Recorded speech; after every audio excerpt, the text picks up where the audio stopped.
Good morning, Portland Church of Christ. Good morning.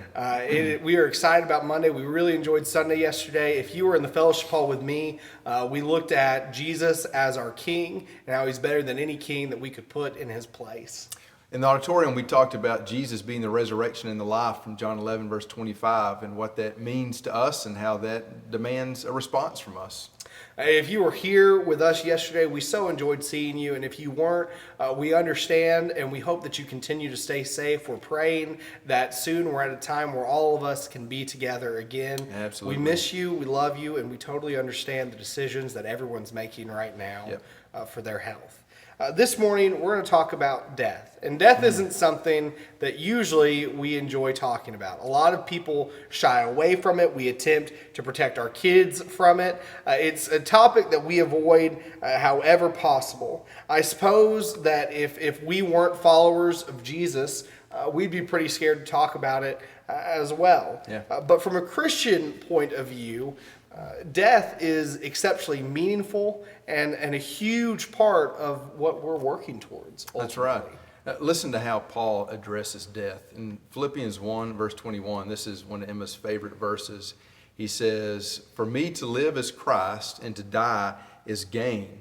Paul addresses death in a very positive way.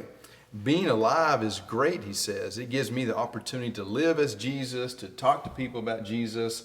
But if I die, that's even better. Let's keep reading. He says, starting in verse 22, "If I'm to live in the flesh, that means fruitful labor for me. Yet which I shall choose, I cannot tell. I'm hard pressed between the two. My desire is to depart and be with Christ, for that is far better." Paul says, if I live, that means I get to live as Jesus. I get to tell people about Jesus. But if I die, that means I get to see Jesus face to face. And that is far better. I don't know about you, but I can't wait for that day.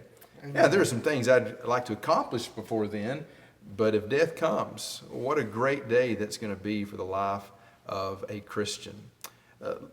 Yesterday, we talked a little bit about John 11, verse 25, Jesus being the resurrection and the life. And from a Christian perspective, there's not any reason to be afraid of death.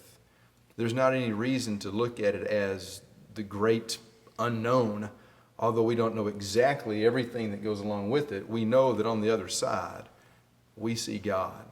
We get to spend eternity with Jesus. And what a great day that will be for a Christian. But for those that are not believers, that's a day to dread.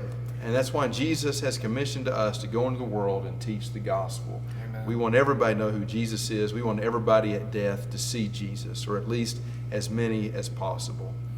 So if you have any questions about death, you're unsure about death or what your life if it has meaning and purpose right now, or you're unsure about seeing Jesus face to face, Sam and I would love nothing more for you to call us, and we can talk to you and we can teach you what the Bible says about knowing who Jesus is and responding to that. Amen. Go ahead, you can finish it. We love you. We look forward to seeing you on Friday and then in person on Sunday. Have a great day. Bye.